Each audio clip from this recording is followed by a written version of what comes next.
अस्सलाम वालेकुम students. First year students, आपके फर्स्ट 2 लेक्चर्स अपलोड हो चुके हैं। आपने उम्मीद है देख लिए होंगे। फर्स्ट लेक्चर में आपने ये देखा कि कॉम्प्लेक्स नंबर्स क्या होते हैं, ऑपरेशन ऑफ कॉम्प्लेक्स नंबर्स क्या है, और सेकंड लेक्चर में आपने ये देखा कि प्रॉपर्टीज ऑफ कॉम्प्लेक्स नंबर क्या क्या होती हैं और कॉम्प्लेक्स नंबर में कौन कौन सी प्रॉपर्टीज होल्ड करती हैं। और इससे रेलेवेंट जो क्वेश्चन नंबर 1 था वो भी हमने कंप्लीट कर लिया था एक्सरसाइज 2.2 का। नाउ हम अपने उसी लेक्चर्स को कंटिन्यू करते हैं। हमने एक्सरसाइज की थी 2.2 स्टार्ट की थी, हम उसी को कंप्लीट करते हैं। एक्सरसाइज 2.2 का क्वेश्चन नंबर 2, इसमें आपने ये डिस्कस करना है कि आपके पास क्वेश्चन नंबर 2 में आपने कंजुगेट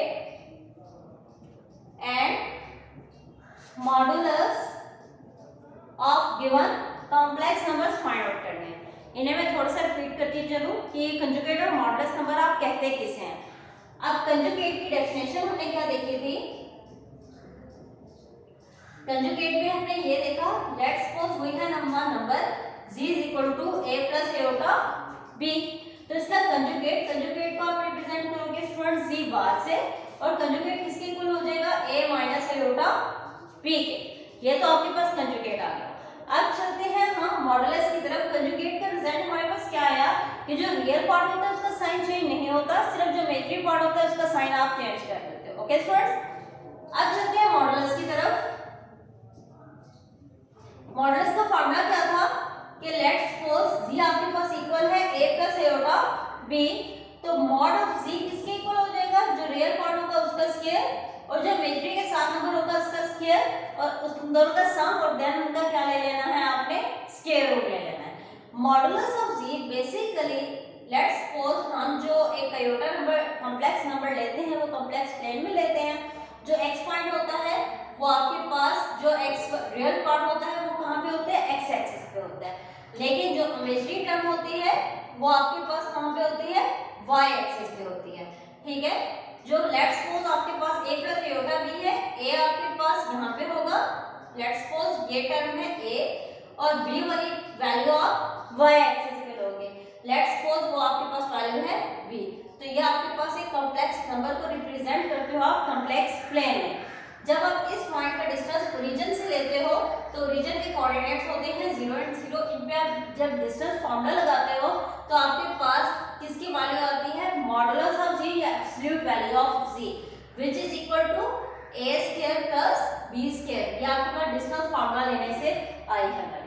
ठीक है, तो सिंपली याद रखें कि जब भी आपने मॉडुलस ऑफ z लेनी है वैल्यू, तो वो आपके पास किसके इक्वल होगा? जो रियल पार्ट होगा उसका स्क्वायर ले लेना है, और जो इमेजिनरी पार्ट होगा उसका स्क्वायर, और फिर दोनों को ऐड एंड देन उनका स्क्वायर रूट। आपके पास किसकी वैल्यू आ जाएगी? मॉडुलस ऑफ z की वैल्यू आ जाएगी। अब चलते हैं क्वेश्चन की तरफ। Come toward question. Question number 2 का पार्ट नंबर 1 है आपके पास फ्रेंड्स। आपने मॉडुलस फाइंड आउट करना है, modulus of conjugate find out करना है -11 प्लस आयोटा का। ओके स्टूडेंट्स, अब कंजुगेट आपके पास किसके इक्वल होगा? इसका फर्स्ट ऑफ ऑल हम कंजुगेट की वैल्यू निकालते हैं। कंजुगेट में आपने real term as it is रहेगी, सिर्फ जो इमेजिनरी टर्म है इसका साइन चेंज हो जाएगा। इमेजिनरी वैल्यू आपके पास प्लस आयोटा है तो क्या हो जाएगी? Minus iota. रियल की वैल्यू आपने रियल का साइन आपने चेंज नहीं करना। ये तो कंजुगेट की वैल्यू आ गई। नेक्स्ट हम चलते हैं मॉडुलस की वैल्यू निकालते हैं। मॉडुलस में आपने क्या करना है? जो रियल पार्ट का स्क्वायर फिर प्लस के साथ इमेजिनरी के साथ जो नंबर आ रहा है इसका स्क्वायर, रियल टर्म का स्क्वायर, और फिर आयोटा के साथ जो नंबर आ रहा है इसका स्क्वायर, इन दोनों का सम और उसका square by using the formula of modulus. क्या आ जाएगा students? 49 plus 1 square root of 50। इसे आप क्या लिख सकते हो? 25 multiply by 2 5 square root of 2, क्योंकि स्क्वायर रूट ऑफ 25 किसके इक्वल होता है? 5 के इक्वल होता है। ये तो आपके पास पार्ट नंबर 1 था। इसी का जो पार्ट नंबर 3 है, पार्ट नंबर 3 में आपने क्या फाइंड आउट? 5 है -2। ये आपके पास ऑर्डर पेयर की फॉर्म में है। सबसे पहले आप क्या करो? इसे कॉम्प्लेक्स फॉर्म में चेंज कर लो। क्या आ जाएगा? 5 - 2 आयोटा। अब इसका कंजुगेट निकाल लें। कंजुगेट रियल की साइन चेंज नहीं होगा, एज इट इज, सिर्फ जो इमेजिनरी टर्म है इसका आपने साइन चेंज कर देना है। ये तो आ गया आपके पास कंजुगेट की वैल्यू। अब हम चलते हैं मॉडुलस की वैल्यू निकालते हैं। मॉडुलस आपके पास मॉडुलस ऑफ किसके इक्वल होगा? इस नंबर का जो रियल वैल्यू होगी उसका प्लस जो इमेजिनरी टर्म होगी इसका स्क्वायर, फॉर एग्जांपल का सम देन इनका square root by using the formula of modulus. क्या आ जाना है 25 प्लस 4 स्क्वायर रूट ऑफ 29। ठीक है स्टूडेंट्स, अब ये 1 और 3 मैंने आपको करवा दिया है कि क्वेश्चन नंबर 2 है, इसका पार्ट नंबर 2 और पार्ट नंबर 4 वो आपने सेम इसी मेथड से करना है। This is your home assignment. Okay students, अब चलते हैं नेक्स्ट क्वेश्चन नंबर 3 की तरफ।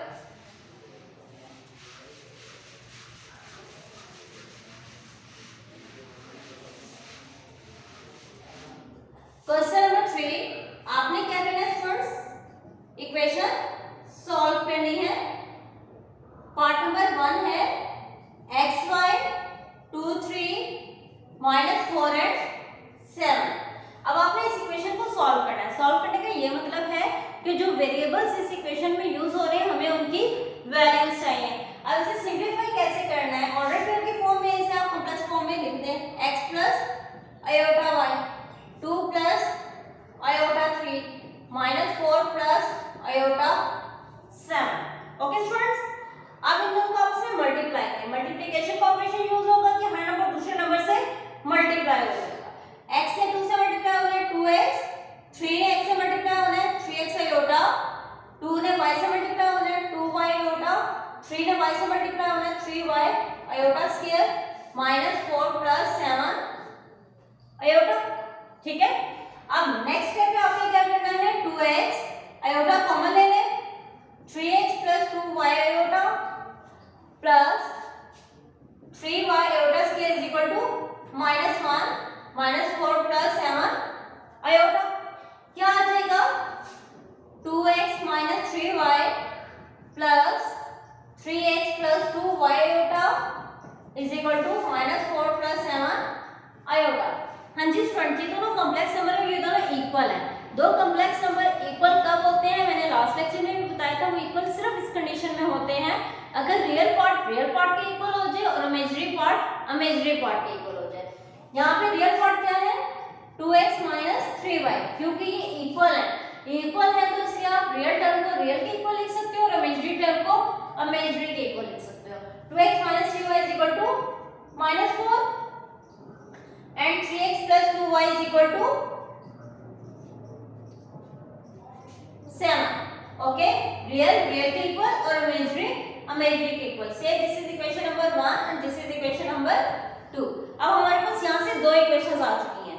ठीक है, अब इन दोनों इक्वेशंस को साइमल्टेनियसली सॉल्व करते हुए आप क्या करोगे, x और y की वैल्यू निकालोगे।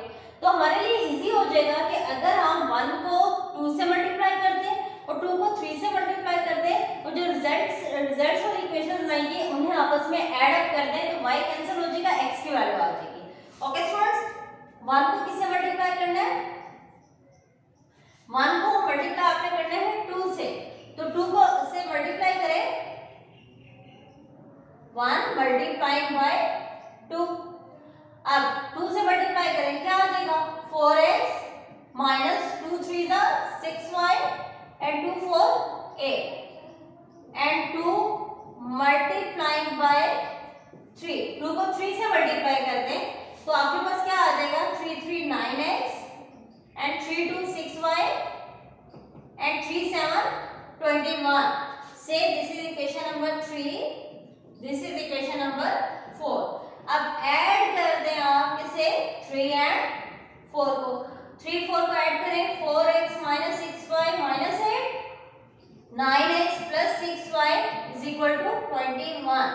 This one is cancel out and 9 plus 4 13 and 21 minus 8 13। x की वैल्यू स्टूडेंट्स क्या आ जाएगी 1। अब x की वैल्यू आ चुकी है, हमें y की वैल्यू चाहिए। ये x की वैल्यू किसी भी इक्वेशन में पुट कर दें, मैं 1 में ही पुट कर रही हूँ। क्या आ जाएगा 2 × 1 - 3y is equal to -4। Okay students, तो आपके पास वैल्यू क्या आ जाएगी 2 - 3y is equal to 4 -3y 4 - 2 -3y minus plus 2 हो जाएगा 4 - 2 +2। यहाँ से y की वैल्यू क्या आ जाएगी 2/3 माइनस। तो y की वैल्यू आपके पास क्या आ गई बेटा 2/3 3। आपने क्या किया, जो x की वैल्यू थी इसे इक्वेशन नंबर 1 में पुट कर दिया। ये आपके पास इक्वेशन नंबर 1 है। x की जगह आपने 1 पुट किया, 2 - 3y = 4। सॉरी स्टूडेंट्स 4 नहीं है यहाँ पे, -4 है। ठीक है स्टूडेंट्स, तो आपके पास क्या आ जाएगा यहाँ पर वैल्यू 2 - 3y = -4, -3y ये 2 ऐड हो गए, इस साइड पे जाके क्या हो जाएगा, सब्ट्रैक्ट। तो -2 -4 -2 -6, y की वैल्यू -6 डिवाइडेड बाय -3 मल्टीप्लाई हो रही है, इस साइड पे जाके क्या हो जाएगा, डिवाइड। तो आपके पास y की वैल्यू क्या आ जाएगी स्टूडेंट्स, 2। ठीक है, अब आपने यहाँ से x की भी वैल्यू निकाल ली और y की भी वैल्यू निकाली, इन इक्वेशंस को साइमल्टेनियसली सॉल्व करते हुए। अब हम नेक्स्ट चलते हैं अपना क्वेश्चन नंबर इसकी तरफ, क्वेश्चन नंबर 2 जो इसी क्वेश्चन का सेकंड पार्ट है, सॉरी स्टूडेंट्स थर्ड पार्ट है।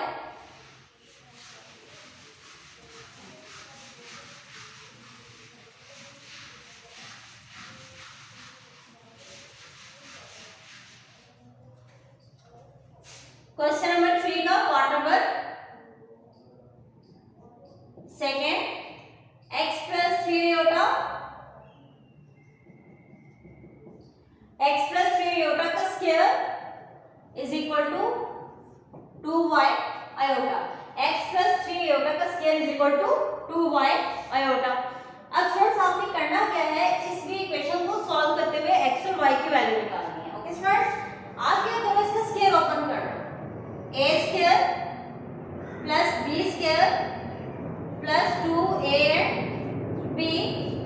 2y आयोटा क्या आ जाएगा, x² + 9 iota square + 6x iota -2y iota. Iota वाली टर्म को आप इस तरफ है -2y आयोटा। नेक्स्ट स्टेप में आपके पास x² + 9 iota square = -1 + 6x -2y iota common में निकाल। ओके स्टूडेंट्स, अब यहाँ पे क्या आ गया, x² - 9 + 6x - 2y आयोटा = 0। इसे आप लिख सकते हो 0 + 0 आयोटा, 0 ही है ना। तो अब इसका क्या मतलब है, दो कॉम्प्लेक्स नंबर इक्वल हैं, रियल पार्ट के इक्वल, इमेजिनरी पार्ट के इक्वल। यहाँ से आपके पास इक्वेशंस क्या आ गई, x² - 9 = 0 और सेकंड इक्वेशन क्या आ गई, 6x - 2y = 0। ओके स्टूडेंट्स, अब यहाँ से x की वैल्यू निकाल लें। x की वैल्यू मींस रियल पार्ट के इक्वल और इमेजिनरी पार्ट इमेजिनरी टर्म के इक्वल। x² = 9, x की वैल्यू क्या आ जाएगी स्टूडेंट्स, जब दोनों साइड से स्क्वायर रूट लोगे तो आपके पास +-3 आएगी। यहाँ से x की एक वैल्यू नहीं है, x की कितनी वैल्यूज आई हैं, 2 वैल्यूज आई हैं। अब यहाँ से अगर आप इसे सॉल्व करो तो आपके पास क्या आ जाएगा, 6x = 2y। ओके स्टूडेंट्स, यहाँ से y किसके इक्वल होगा, y को इधर ही रहने दें, 2 को जाके साइड पे डिवाइड कर दो, 6 / 2x, 2 को मैंने इस साइड पे जाके क्या कर दिया, डिवाइड। तो y किसके इक्वल आ गया, कैंसिल हो गए 3x। ठीक है, अब x की दो वैल्यूज आई हैं और y की इक्वेशन में क्या आ रहा है, x आ रहा है।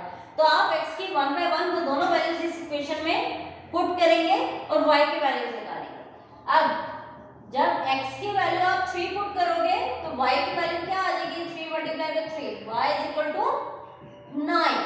ठीक है, और जब x की वैल्यू आप -3 पुट करोगे तो y = 3 - 3, y की वैल्यू क्या आ जाएगी स्टूडेंट्स, -9। तो इस इक्वेशन में, इस क्वेश्चन में हमारे पास x की दो वैल्यूज आई, 3 और -3, उसके रिस्पेक्ट में हमारे पास y की भी दो ही वैल्यूज आ रही हैं, 9 और -9।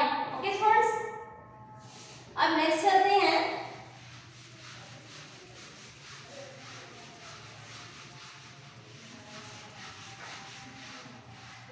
नेक्स्ट है आपके पास friends question number 4। Question number 3 का जो पार्ट नंबर 3 और पार्ट नंबर 4 है वो सेम इसी मेथड से करना है, वो आपके होम असाइनमेंट है। Come toward question number 4। Question number 4 में आपने करना क्या है, एडिटिव एंड मल्टीप्लिकेटिव इनवर्स निकालना है। Additive and multiplicative